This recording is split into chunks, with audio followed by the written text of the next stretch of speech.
All right. Looks like we are live. I guess I'll keep this up a little bit, or I'll just stay here for a little while just so that, the notifications go out, everyone comes in.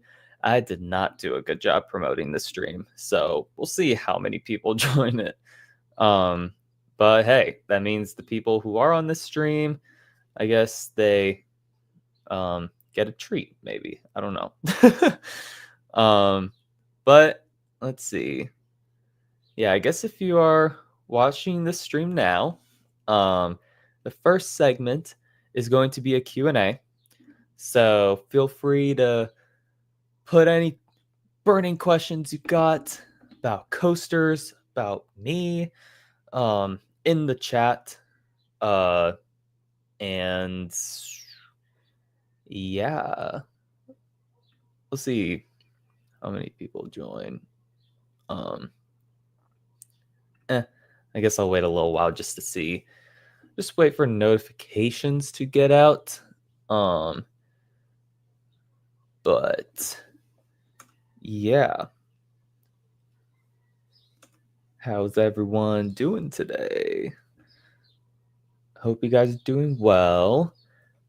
Hope you guys have a happy holidays and a happy new year.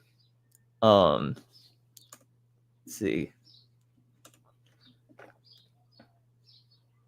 Also to my LA viewers who are watching this, or anyone who's near the LA area, I hope you guys are safe. And I hope that you guys are safe and sound. And yeah, you guys are in my thoughts and prayers.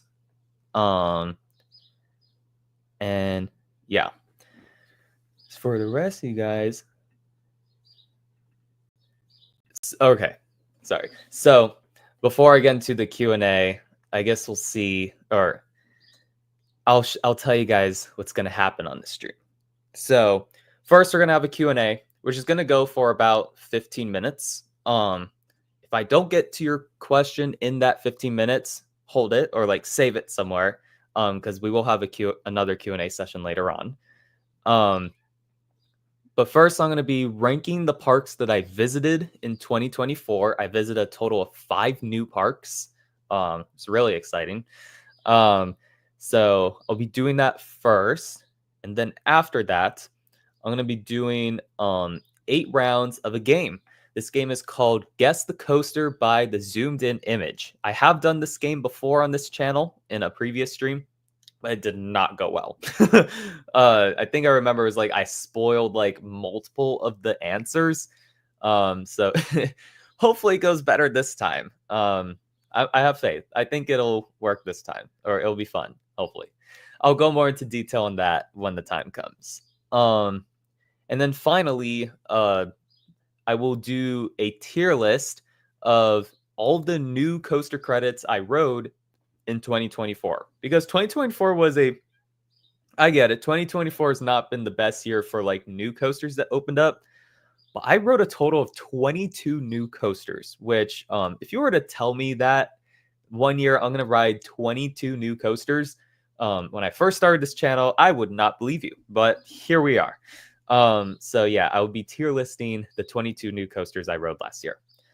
And then finally, I'll do another Q&A. We'll go for like 15 to 30 minutes. And I think after that, I'll probably wrap up after that. Hopefully, the stream doesn't take up too much out of you guys' day. But if you're enjoying it, then I guess I'll keep going.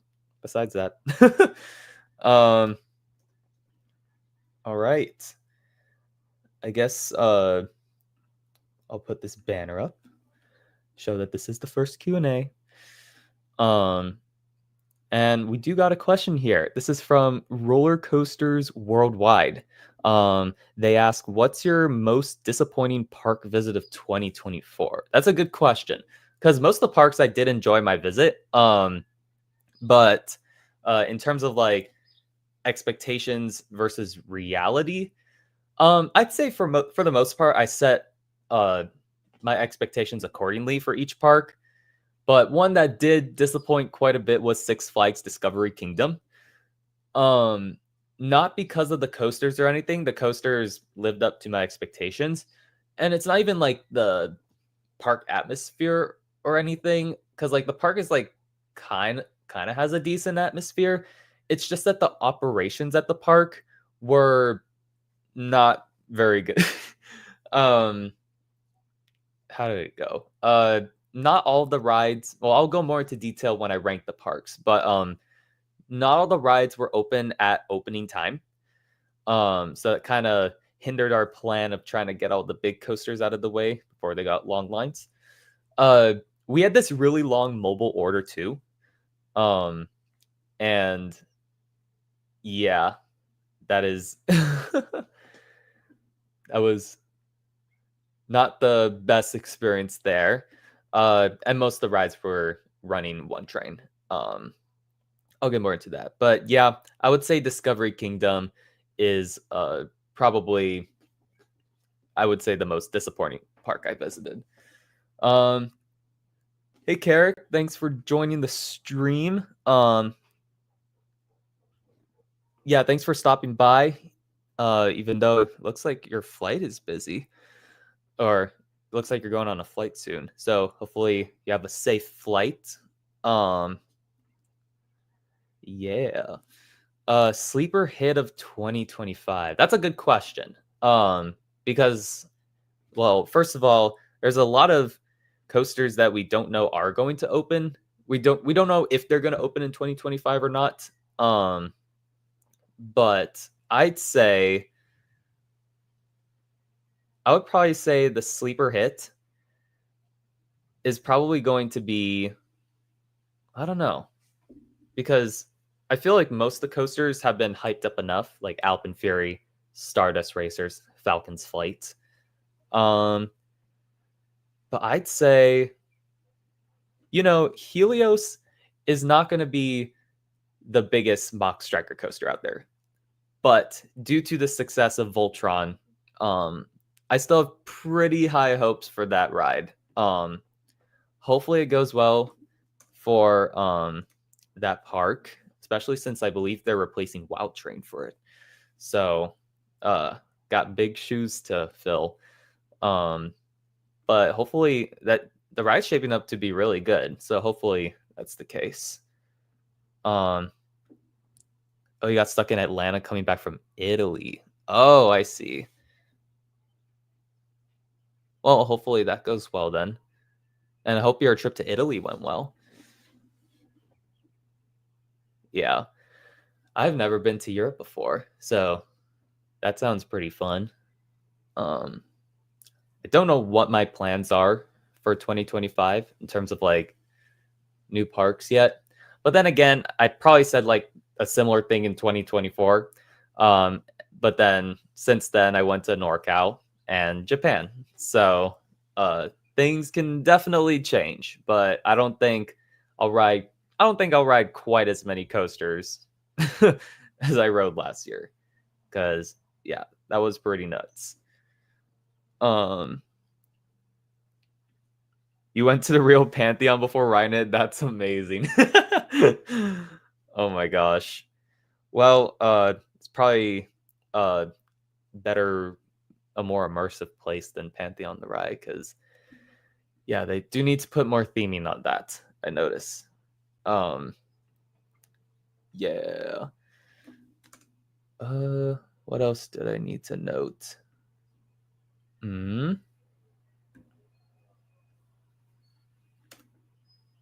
I guess in terms of new videos, uh I originally was gonna work on, because every year I do like a top 10 new coasters for like 2024, or like reflecting on the past year.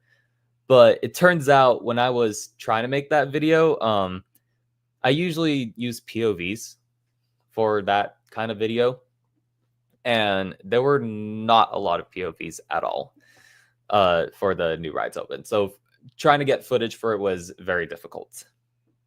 Uh, so I decided instead I'll be working on a top 10 most anticipated coasters of 2025 video. I know a lot of people are doing, both kinds of videos, but feel like that one might make a little more sense. I don't know. Because I feel like if I were to make a if I were to rank the new coasters of 2024, I feel like a lot of YouTubers already did that. So I feel like at that point, might get a little overshadowed. But I don't know. And then of course I got a ton more reviews I gotta do. And yeah. It's weird. The only ride from Japan I've reviewed so far is Age of Nika, so I'm really behind on that. Uh, well, I'll get to it eventually. It's just difficult because I am next week already. I'll be going back to Colorado and starting semester soon. And for those of you who don't know, I am a third year undergrad and I'm majoring in mechanical engineering. So that probably explains the lack of videos that have been posted in the past few years that aren't in summer. Like in fall and spring, my channel gets very dead, and even winter. Yeah, it's just because schoolwork's gotta take priority. But when I find the time, I usually tend to make YouTube shorts because they allow me to post a little more frequently. But if y'all would rather I dedicate my time to making more full length videos, even though I'll post less often, would you rather that? I'd be curious. I don't know. Thank you, Carrick. I put extra effort into that Age of Nike review because I know not a lot of American enthusiasts get the opportunity to ride it. So I want to give like a good or want to give everyone a very good understanding of what to expect going into it. So I'm glad you enjoyed it. Yeah. Let's see. We don't have any more questions. That's fine. I can move on to the first segment of the stream. Let's do that. So I know some people alluded to parks earlier. So I got a segment for that. So in 2024, I visited a total of 5 new parks. So I thought it'd be fitting to do a top 5 of the new parks I visited in 2024. So yeah, let's get straight into it. So at number 5, I have Tokyo Joypolis. This was a surprise park visit of my Japan trip. I literally did not know I was visiting this park until the day of. And it was a pretty interesting place. I know their main claim to fame was whatchamacall. Their claim to fame is Gekion Live Coaster, which is the world's first inverting spinning coaster. So first ever spinning coaster to go upside down. That's a small indoor park inside of a mall, and that's the Gekion Live Coaster is the only coaster they have. The other rides there include one kind of flat ride called Half Pipe Tokyo, and then there's like a few other like dark rides or simulation rides in the place. There are a lot of arcades there too. And it's connected to a mall, so it doesn't have everything. It's not too big, but it has enough for you to have fun for like like a morning or in an afternoon. And it's a pretty cool atmosphere. Gekion Live Coaster was a pretty good coaster. I really enjoyed the inversion part of it. I'll get to it in the rankings, but there may be some headbanging on that ride. But the rest of it was pretty fun. And Half Pipe Tokyo was a surprisingly underrated flat ride. See, the thing with a lot of the rides at Tokyo Joypolis is they gamify it. So on Tokyo Joypolis, there's this section of the ride where a screen comes on and you have to play a rhythm game in your coaster seats. which is really cool. And even in Half Pipe Tokyo, you have to like time it so that you like shift your weight forward and back right when you hit the bottom of the valley. And however accurate you hit the bottom, that'll determine how much you spin. And whatchamacall. And the people who spin the most win, basically. And spoiler alert, we won. Probably a weird flex. But anyway, um hey Jackson, thanks for joining the stream. I'm doing pretty well. I have not done a live stream in like over a year. So also feel free to let me know if you don't want to wait a whole year for another stream. Um uh I know I don't stream too often. If you want more live streams, go to Carrick's channel, Coaster Hour. He does great live streams. Highly would recommend. Um Seems like a nice stop to make in Tokyo. Yeah. If you wanted to visit the mall too, it's definitely a good spot to go. And it's kind of in the middle of Tokyo too. Like I think from my hotel, it was about like a 10-minute train ride from it. So not too far, and it's definitely doable. Yeah. Okay.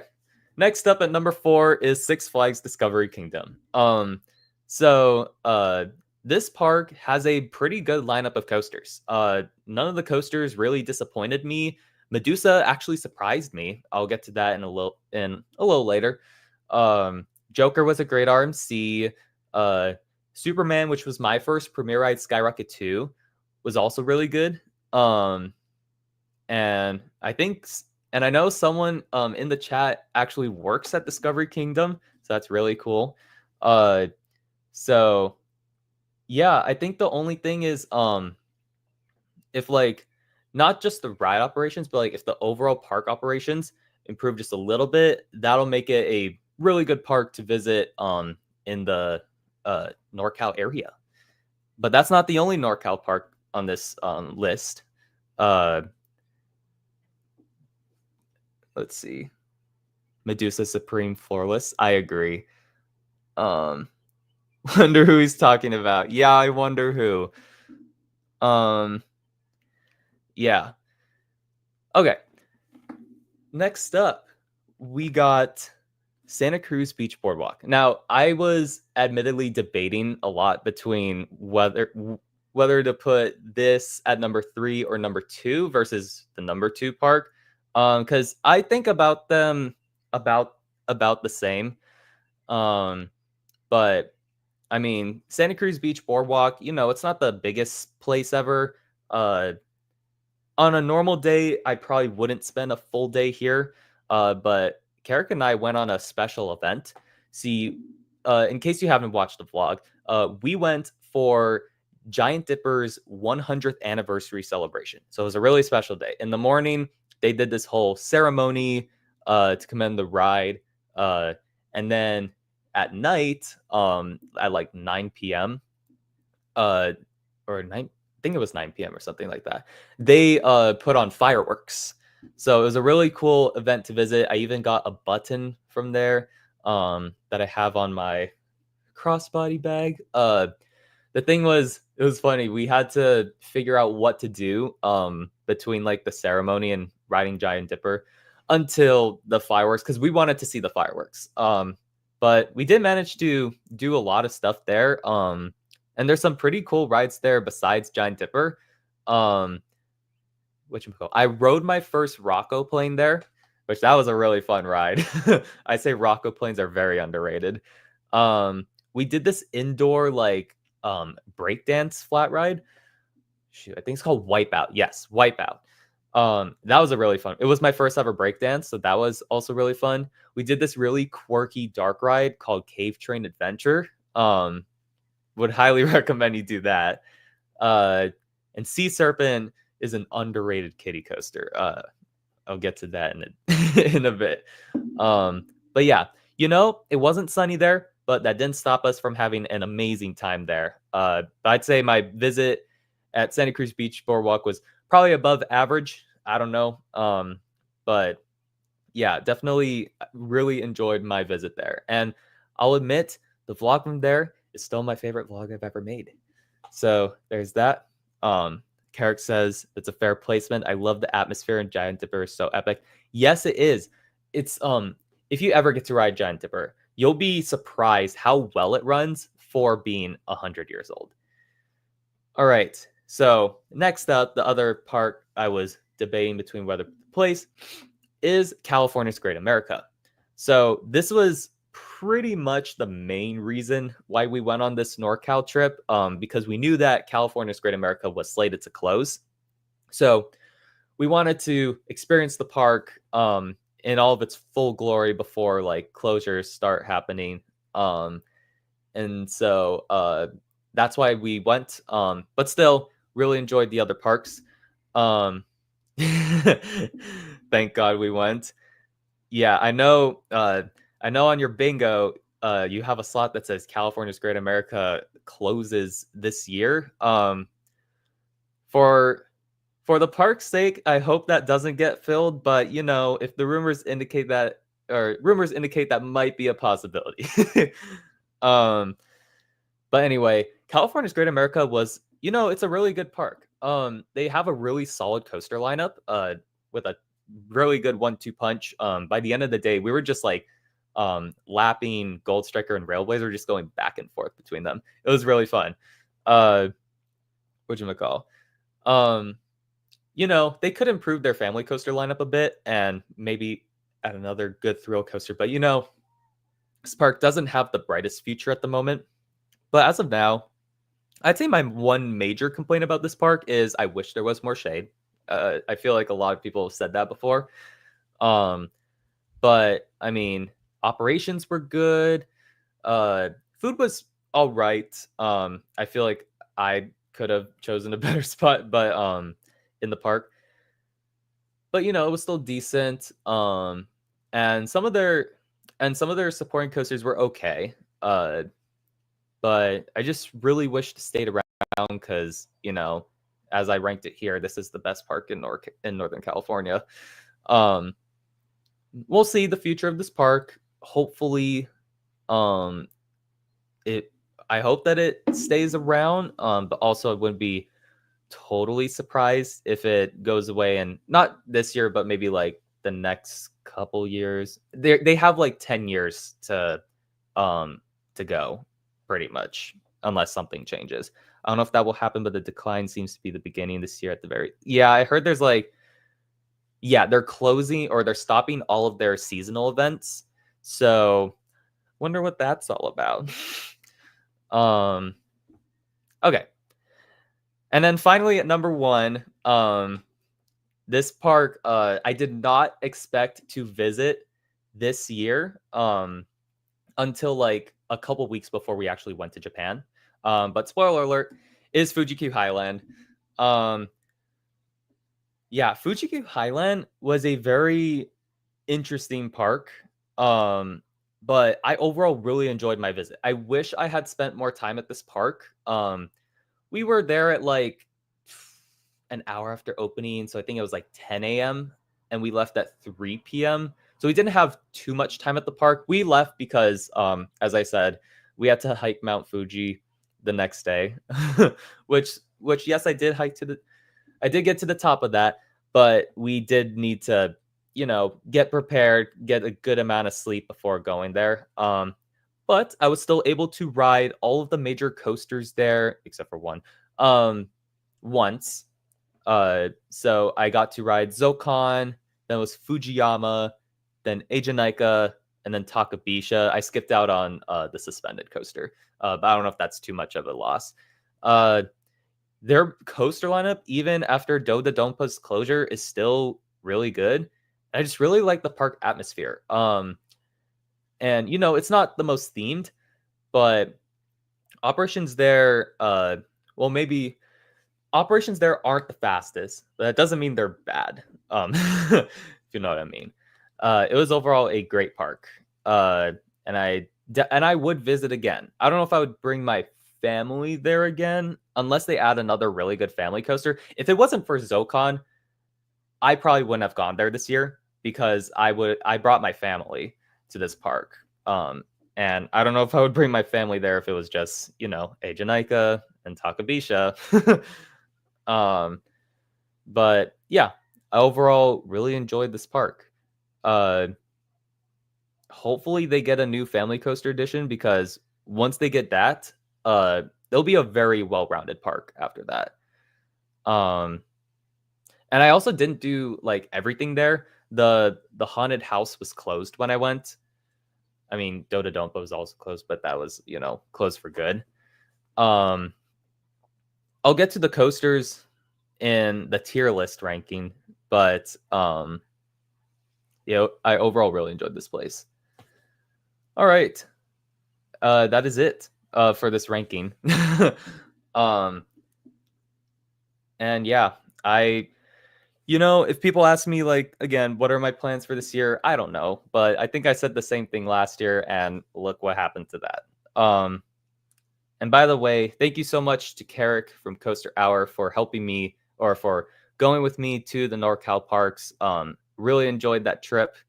And yeah, I got like so many new credits this year, 22 to be exact. My coaster count is now 78, which is, I still think it's wild to think about. But yeah, let's see if there's other other stuff in the chat. Yeah, I did hear about that recently, that the new owners shortened the lease, so might be closing sooner than we think. Hopefully not, though. And I do agree, Zilcon is a much needed coaster for that park. And yeah, it was overall a good collection.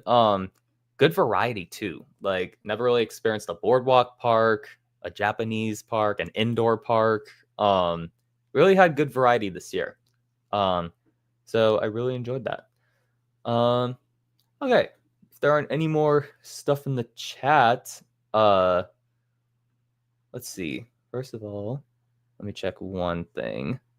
To watch now. Okay. And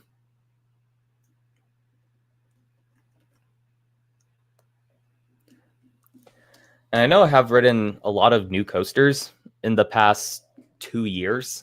So I am thinking about making an updated top 15 coasters I've ridden. And I'd be curious to know if you would rather my POV countdown style, where I like put music to the POVs, or a voiceover countdown for that. I know I haven't posted reviews of all the coasters that would be on my top 15 coasters list, but you know, I can give you a good idea of what I think of them. Besides that, and yeah, I guess with that, you know what? Should we do the tier list first, or the guess the coaster game? Because I'm willing to do one or the other right now. I don't believe we have too much people in the stream right now, so we still could play. This would be guess the coaster by the zoomed in image, so it's a little different. I'm willing to do either right now, but I would wonder. Keep it to POV countdown. Keep the voiceover until I hit 100 credits. That's a good idea. Yeah, I don't know when I'll hit 100 credits, but I know I'm more than 75% of the way there. I'm 78% of the way there, I guess. But yeah, it's kind of crazy how close I am to 100 credits now that I think about it. You do the tier list first. That's a good idea. Some people may come in later. That's true, especially since I just talked about the parks. Probably a good way to smoothly transition to talking about the coasters. So yeah, I guess I shall do this now. Let's see. Okay, I guess that. Oh, by the way, how's the video and audio quality? I'd be happy to aid in your quest for 100 credits. I appreciate it. um, we'll see what my availability is like next summer or even the summer after that. I don't know. We'll see. um, okay. So here's the tier list. I know my face is kind of covering it. But I'll talk about the coasters first before I rank it. Unless I can do that. Does that help? A little bit. That's good enough. Okay. So all right, here's the tier list. I'll be ranking the 22 new coasters I rode. Um excuse me. Okay. Let's start off with the first one here, which is Gold Striker, California's Great America. So this is a really good GCI. It's a really intense coaster, like much more. It was a bit more intense than the other GCIs I've ridden, that being Apocalypse, Lightning Racer, and Wildcat. Um, and yeah, it's not the smoothest wooden coaster out there, and the airtime isn't the strongest, but I really like that it's a long ride, just keeps on going. Um, and the laterals on it are pretty decent as well. I would say ride it in the back, but the front is pretty good as well. I would put that. So I'm going to put it in. I'll put it in S tier. This is the one ride where if California's Great America closes, I would miss the most. Because Railblazer, first of all, it could relocate, and also there's clones out there. Flight Deck, we'll get to Flight Deck. I would miss that ride too, but really, Gold Striker is going to be the biggest loss if this park closes. Oh, looks like we got a lot of Great America coasters in a row. So next up, we got Patriot at California's Great America. I would put this in B tier. It was a pretty decent floorless coaster. For those of you who don't know, this ride used to be a stand-up coaster, but it was then converted into a floorless coaster. And it's one of B&M's first ever coasters. So, doesn't have the craziest elements out there. It's not the most intense. I will say the corkscrew on that ride was actually pretty fun because in the middle of it, you do get some weightlessness. And the vertical loop was pretty good. But besides that, it kind of meanders around turns. And it gets a little rattly in some potholes, but it actually ran a little smoother than I expected. It was overall an okay ride. Yeah. So next up, we have Flight Deck at California's Great America. And I'm going to put this in A tier. Flight Deck was, everyone says the same thing. It's short but sweet, It's a really intense invert. I would say its intensity is on par with the Batman the Ride clones, maybe a little less intense, but it doesn't really matter. I even grayed out on the first few elements from my first ride, like going from the drop to the vertical loop to that upward helix. I grayed out in that part. So it's definitely a forceful ride. And the zero G roll and corkscrew was definitely it was definitely whippy. So really liked that. And it was a smooth ride too. And I really enjoyed the helix over the water. Yeah, it's a really good ride, I'd say.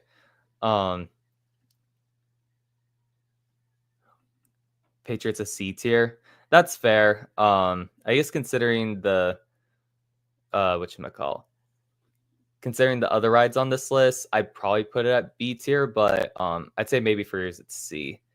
Good question. I could put an F tier. I don't feel like this tier list needs an F tier.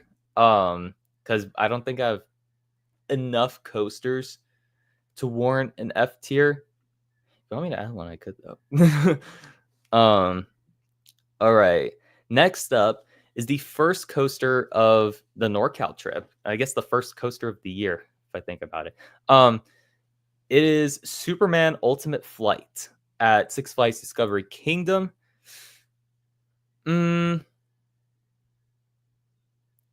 gonna put this in high B tier. So I guess I'll put it there. Um, and I'd say I would now that I think about it, I would agree Patriot is like straddling the line between B and C tier. Um, I'll put it in low B tier for now. But anyway, Superman Ultimate Flight. It was a really fun ride. Premier Rides coasters don't have the most comfortable trains. I was fine, but it's a little cramped.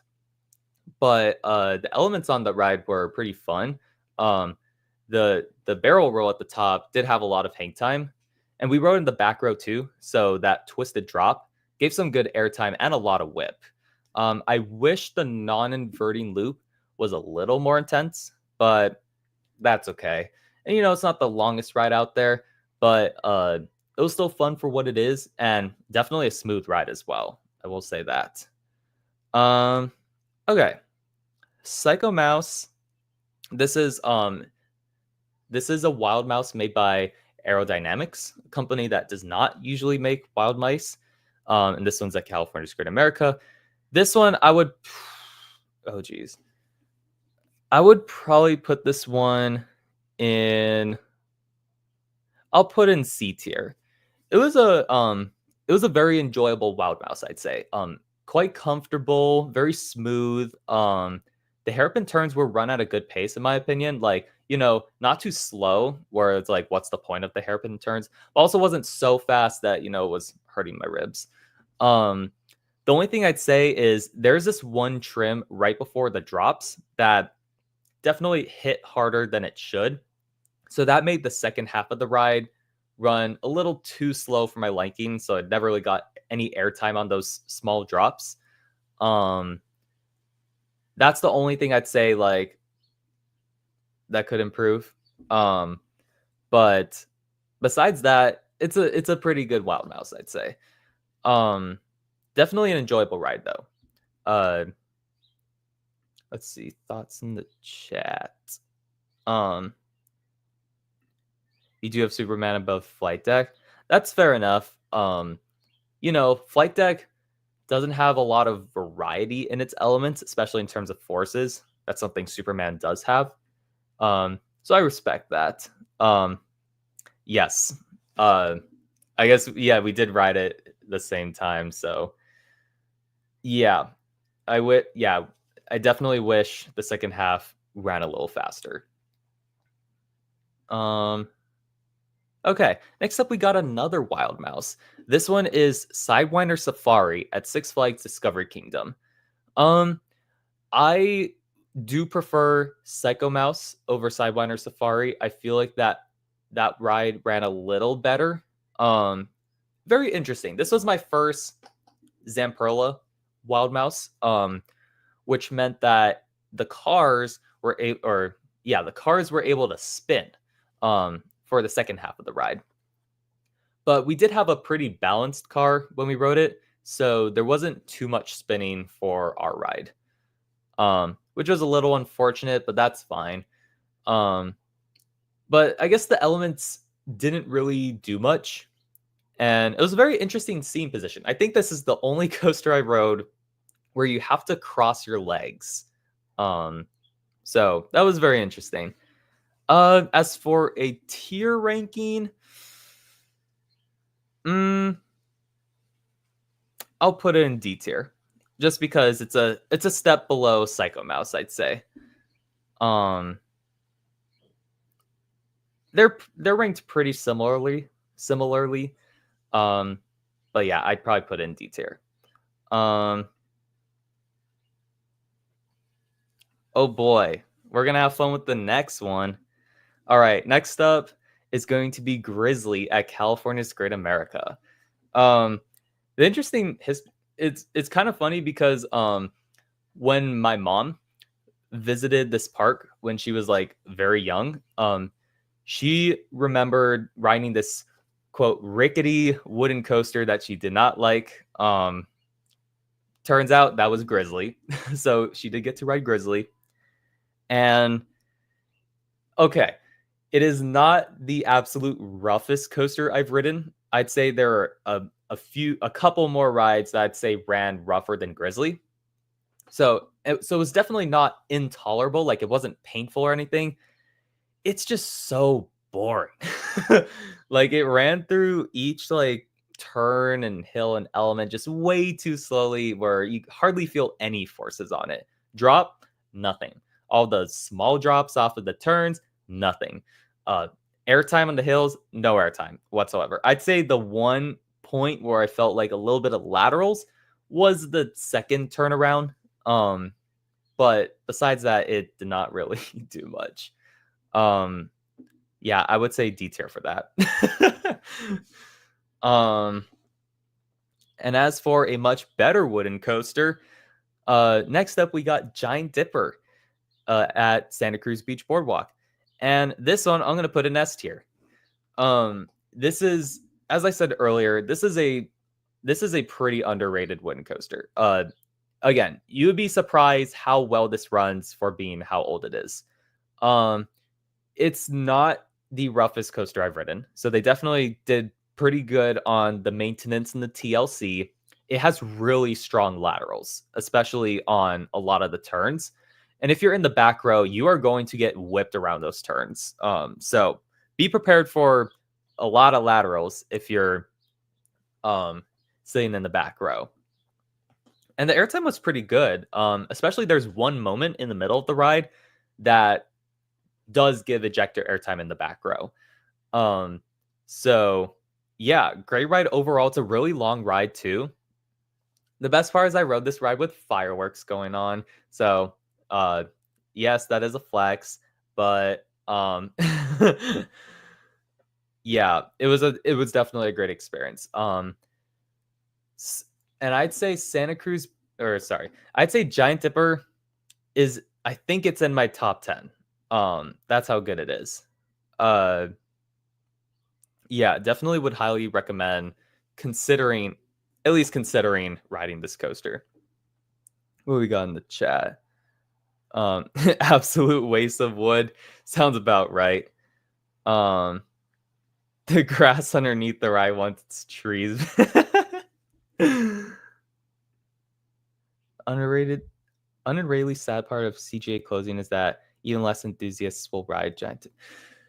That's fair. Yeah, I know California's Great America can be a draw for many enthusiasts to NorCal. So with that gone, there might not be as much of an incentive to visit NorCal for coasters. But we'll see what happens. I don't know. Maybe they make Discovery Kingdom better. um, all right. Moving on. Next up, speaking of Discovery Kingdom, we have Batman the Ride. So I'm gonna put this. Ooh, that's a hard one. Not really. I'm gonna put this in B tier. I'd say middle of the pack B tier. So Batman the Ride was my first ever 4D free spin. For those of you who don't know, this is like the really small version of the original 4D coaster, except the seats do rotate, except for if there's like a magnetic fin under it that sort of forces the seats to do a little flip. Um, these rides are very polarizing in the coaster community. Some people like it, some people absolutely despise it. I like it. um, it ran very smoothly for the most part. And I didn't get the most rotations on it, but I did get some, and it was still a really fun ride. It definitely reminded me of, zippers. And I heard that was the main inspiration for the 4D coaster in the first place. So, the only thing I wish is that it was longer. But, you could only do so much with that type of ride, and in that layout. But yeah, overall, I did enjoy that 4D free spin. Let's see. Yeah, 4D free spins are good. Of course, they're not the best rides out there, but for that plot of land, good addition, I'd say. All right, next up we got Demon. And Demon I'm gonna put in C tier. So it's your classic arrow looper. So it's not going to be the most exciting or smooth ride out there. But, it's pretty good for what it is. The vertical loops, they are intense, but they do run pretty rough, I would say. Um, and the transitions, I expected them to be worse than they actually were. So you may get some headbanging on those turns and transitions, but I didn't find that to be too much of a problem. And I also expected the transition into the corkscrews, the part where you go through the demon mouth, to be pretty painful. But it was okay. Like it definitely hit my head on the restraint, but it wasn't the worst thing ever. The corkscrews ran well. But besides that, it's an okay ride, good for the time, but it can only be so good, right? I definitely prefer Viper in terms of aero loopers over Demon, but that's a much bigger ride, and also got renovated recently. All right, so the next ride we got is going to be Medusa at Six Flags Discovery Kingdom. This is going to go solidly an A tier.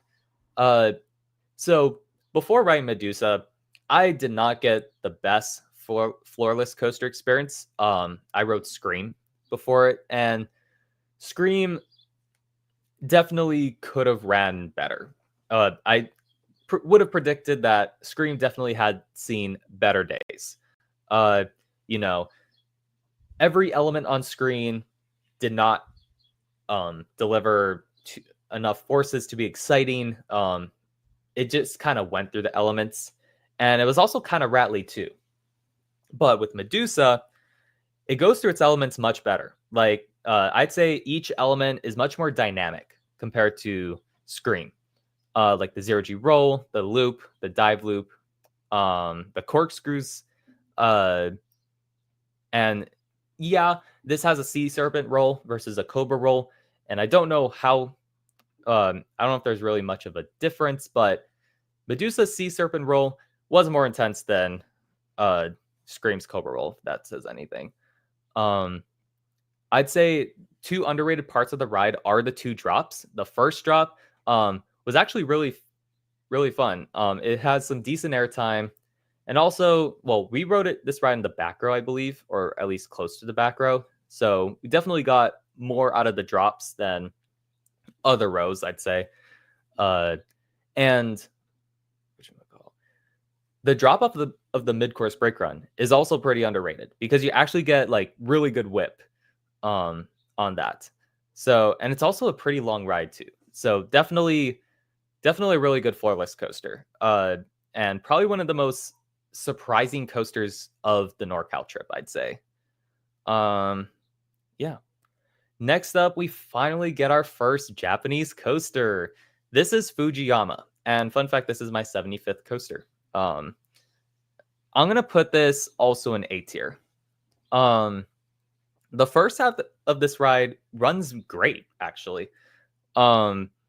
It's pretty smooth. The drops were good. That one like really big airtime hill, that actually ran pretty well. I rode this ride in the front row, so didn't get the best airtime, but the first half of this ride was really good. Second half is very interesting. You definitely feel that this ride was, built in a different time. The transitions were not smooth. It didn't get to the point where they were really painful, but a lot of the transitions towards the end, they were pretty brutal. And it kind of felt like the ride also got a bit more intense. So one word I would describe this ride is unhinged. If they replaced in that final stretch, if they were to replace those turns with airtime hills, I feel like that would have been a much better finale to the ride. But instead they decided to bank the turns, something like that. If you ever watch Theme Park Review's POV of this ride, not the newest one, but the one before it, that pretty much described how I rode this ride. I was by the end, I was basically yelling, "Don't murder me!" It's a very interesting ride. And a lot of people from my family rode it, and not too many of them like it. It's still a cool ride though. Like some of the moments, especially in the second half, there's this one low to the ground turn that's quite intense. Um, so it was good for the time. It was once the world's tallest coaster. And it's also my first Togo. So now I can say I've ridden a Togo. But it's uh, it's only as good as you can make it for the time. All right, next up we have Cobra at Six Flags Discovery Kingdom. This one I'm gonna put in D tier. Uh, it's kind of funny. We rode this ride in the very back row, I believe, or like at least towards the back row. And the first drop had these crazy laterals. You wouldn't believe it. We absolutely slammed to the side. Because for those of you who don't know, this family coaster is called a Tivoli. And these are known to have really long trains. Another example is if you've ever ridden Jaguar at Knott's Berry Farm, that's another one like it. But yeah, these trains are really long. So your experience in the front row versus the back is going to be very different. Besides the first drop, it runs like this type of coaster would, not the smoothest ride out there. You do get some laterals though, but it's a family coaster. There's not much to it. But overall, pretty decent ride for what it is. Next up, we have Joker. As for a tier, yeah, I'll put it in S tier. I'd say low S tier, but still, it's an RMC. Even though this ride is said to be one of the worst RMCs, it's still a really good ride. For one, we rode this ride in I think the back row both times. So I was really surprised by the drop. The drop has good airtime and also has a bit of laterals because it turns during the drop. The inversions were really fun. Especially that step up underflip can be quite intense. And the airtime moments were, for the most part, really good. There was one that I wish provided more airtime, but that doesn't really matter. The turns, some say they kind of ruined the ride. I'd say that makes this ride unique because a lot of RMCs kind of recently, they follow a similar formula of just, providing as much airtime as possible. So adding these turns kind of makes Joker a little more unique compared to the other RMCs. So definitely an enjoyable ride. It is very smooth as well. And yeah, I would recommend going to Discovery Kingdom for this ride. Next up is another RMC. This one is Railblazer. This one is also going to S tier. So this is my favorite coaster of the NorCal trip. It's a really intense ride. It's not the longest ride out there, but for me, I never felt like this ride needed much more ride length to it. Maybe like a couple airtime hills more, but that's about it. Thanks for joining the stream, Carrick. I hope you have a safe flight back from Atlanta. And yeah, thanks for coming on. Let's see. But yeah, the elements are really good on this ride. I've made a full review of this ride, so if you haven't seen it yet, feel free to check it out after the stream. But yeah, it's like all of the forces you would normally experience are just amplified on this ride. That's how I would describe it. All right. Next up, we have Sea Serpent at Santa Cruz Beach Boardwalk. Call me crazy, but I'm gonna put this in S tier. This kiddie coaster is actually really intense. We rode this ride towards the back, to be fair, but the laterals are really insane, especially for this type of ride. Which kind of makes it a really good family coaster because the kids can ride towards the front where it's less intense, and then the adults can ride towards the back, where it's really intense. It's a really well presented kiddie coaster as well. Definitely my favorite ENF Miler. It's a really good, it's a surprisingly good kiddie coaster. All right. Next up, we got Zocon at Fuji-Q Highland. This one is going to be an A tier. If it wasn't for this ride, again, I probably would not have visited Fuji-Q Highland this year because, again, I was bringing my family, and if it was just going to be like super extreme thrill coasters, I mean, of course I would visit that park, but I wouldn't take my family to it. But because they had this ride, took them to Fuji-Q, and my family absolutely loved this ride. It's a really smooth, long, enjoyable ride. It's kind of intense in some sections too, can be really fast paced. One thing I did not know is that this ride actually has onboard on-ride audio, which definitely elevated this experience. I think they played like J-pop during the ride. But it was still really good. And this ride does a bunch of things. It has multiple launches, LSMs too. It goes backwards even. Doesn't have a drop track, but oh well.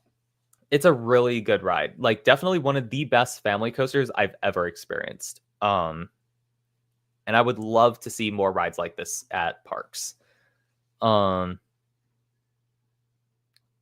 Yeah. So next up, we have Undertow at Santa Cruz Beach Boardwalk. I'm gonna place this in C tier. This ride ran. So I've ridden similar rides to this. Some of you may know Laugh Track at Hershey Park. That is basically the same ride and the same ride layout as this, except that one is indoors with a bunch of theming. This one is just on a boardwalk. We had a balanced car on this ride, so we did not get much spinning, and I felt like it ran a little slower compared to Laugh Track, but the drop was good. But I'd say besides that, it's a pretty okay family coaster. It's very enjoyable. Like it's very smooth. It's just not the most intense ride out there, which is totally fine. Especially in a park with Sea Serpent and Giant Dipper. Good to have a mellow ride like Undertow there. But contrary to a mellow ride, next up we have Ajanica. And so if you haven't seen my review of Ajanica, feel free to go and watch it after this stream, or at least put on your watch later playlist. Of course, this ride is going in S tier. It's basically the takeaway from that review is not everyone is going to like this ride. But if you like X2, you're going to love this ride because pretty much what this ride does is it smoothens out the elements on X2. It makes it more intense, and they're better paced. So it goes through the elements faster as well. So it kind of just took whatever X2 had and just dialed it up. It's a really insane ride. Definitely, if you like X2 and you're in the area, I would definitely go to Fuji-Q Highland for this ride. I only rode it once in the front right outer seat, I believe. But that still makes this ride the best coaster I've ever ridden right now. And probably the most intense coaster I'll ride for a while.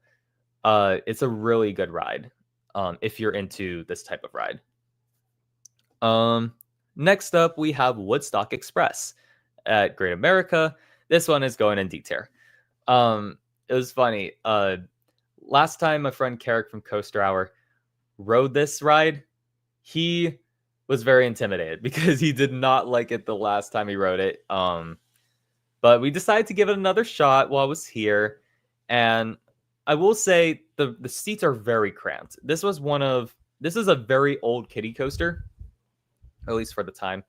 And it's one of Intamin's first ever coasters. So they didn't know completely I don't think they knew completely what they were doing back then. But, it was a all right ride besides that. It's pretty big for a kiddie coaster. And the elements weren't too painful. But definitely if you're like super tall, or if you're like an average adult height, I wouldn't really recommend riding this ride. Um, it was all right besides that. Our last two coasters are from Japan. So next up we have Gekion Live Coaster. This one, hmm, this one I'll probably put in. How are we gonna do this? Okay, on most instances, I would put this a C tier ride, but for this, I'm gonna put it as a B tier ride because the video game part of this was really unique and it was really cool. So basically, the first part of the ride, a screen comes in front of you, and there are these buttons on your restraint, and so they allow you to play this rhythm game. Um, and the screen actually moves back as your train moves forward. It's really cool. Uh, I think I scored the highest score once on the train. But that's what makes this ride really unique. And then after that, you have a tire driven launch, so not the most intense. That's okay. The barrel roll was really fun. Again, you're getting hang time while also you're getting hang time in a spinning coaster. So it was a really unique sensation.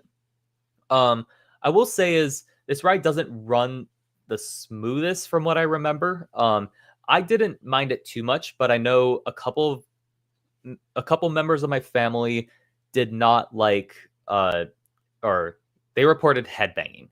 So be aware of that. This ride, for being a spinning coaster, this ride does have over the shoulder restraints. So may get a little bit of headbanging, but it's a very quirky ride. And I'd say if you're at this, or if you're near it and you got time, I would still ride it because it's a very unique coaster. That's what I like about it. And now moving on to the last coaster on this list, this is Takabisha, and I'm going to put this in A tier. Takabisha, how would I describe it? Okay. This ride's elements do not run the most intense. They don't even provide like the most hang time either. It like kind of runs too fast for like good hang time, but too slow to feel like super intense. But it's a very enjoyable ride. Besides that, it actually runs pretty smooth for Gerstlauer, because I know Gerstlauers are typically hit or miss with how smooth they run. I wish the drop ran a little faster. There's For those of you who don't know, on that ride they sort of trim the drop at the top, or like before you go beyond vertical, mainly as a force thing, so that the train doesn't hit too low or too much negative G's on the drop. But I feel like they could have disengaged the trims a little sooner. Because at the point where it did disengage, you kind of went through almost the entire drop already. So you kind of this drop is still really fun, especially since you're going so steep, but it won't give you the same amount of, ejector airtime that you get on something like a normal Eurofighter or like Fahrenheit, for example.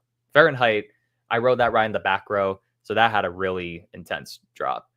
But I will say what made up for that is the launch was more intense than I anticipated, especially since it's an LSM launch. Although I do know Gerstlauers usually make pretty intense LSMs, so I'm glad that ride has a really good launch on it.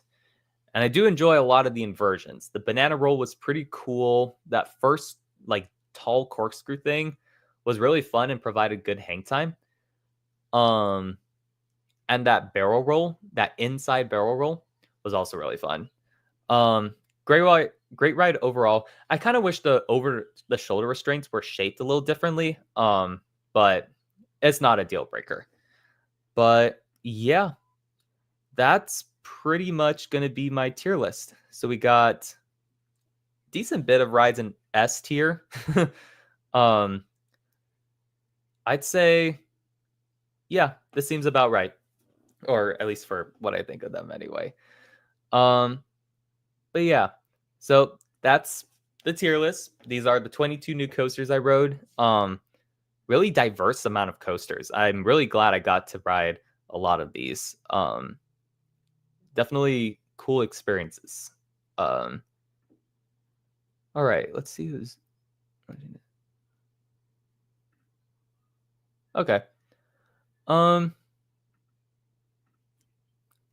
probably gonna do a Q&A because I don't think we have enough people to do the game, which is okay.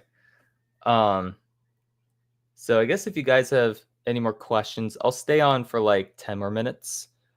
If not, I'll end the stream. And yeah, I guess that'll be that. Hope you guys enjoyed the tier list and the rankings. And thanks to you guys if you're watching already, or if you're watching later on. Thank you if you did come on the stream. It's definitely fun. But yeah, say it's Q&A for about 10 minutes, maybe 5.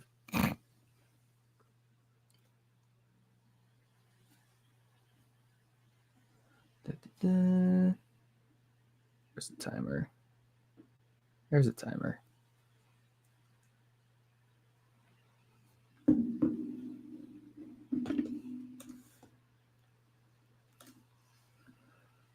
Oh yeah, I know I was debating between like doing shorts over the, what did Carrick say about that?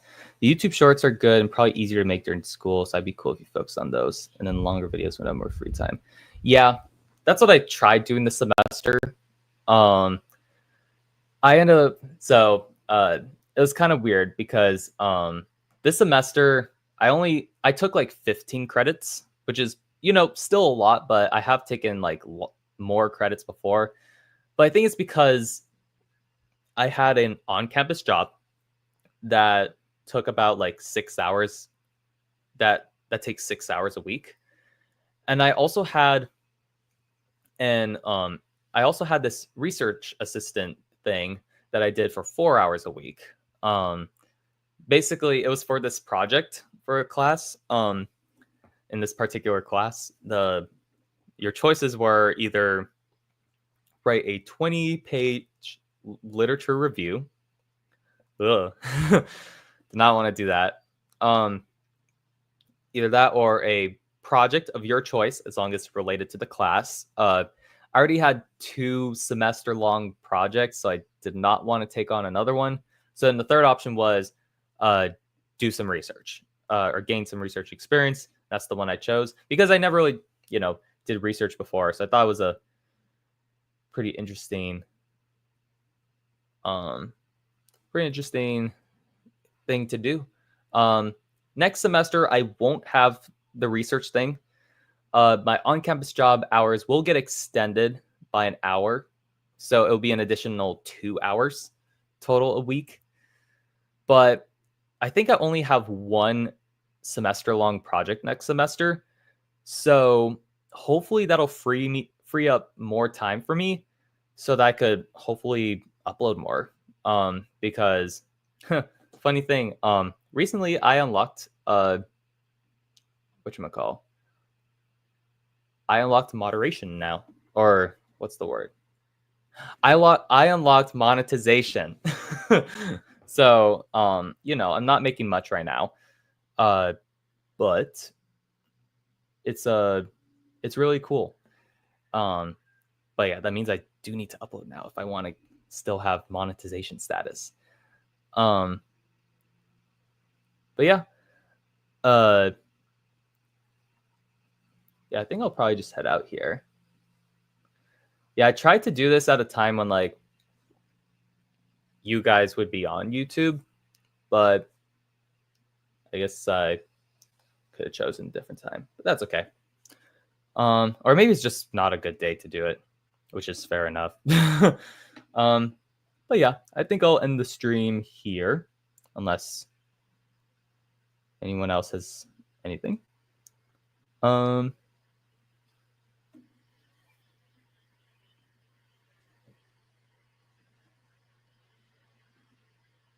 Okay. All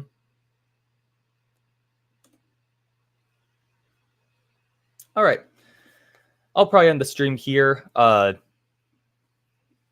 good time duration for the live stream too, I'd say. 2 hour streams can be fun. But this length of stream is also really good. Uh but yeah. So if you guys are watching now, or whether you guys are watching now or later on, I hope you enjoy the stream. Feel free to let me know down in the comments what you think. If you enjoyed the stream, feel free to give me a like. Stay tuned for more stuff. Not sure, again, what's the mess with college starting up again. Stuff is pretty up in the air in terms of what's coming out for my channel, but feel free to stay tuned, because I do have, it's not like I ran out of ideas. I have a lot of videos I want to make. It's just a matter of time. But yeah, I hope you guys have a nice day. And I hope for those of you who are living near LA are staying safe. And yeah, I guess I'll see y'all later.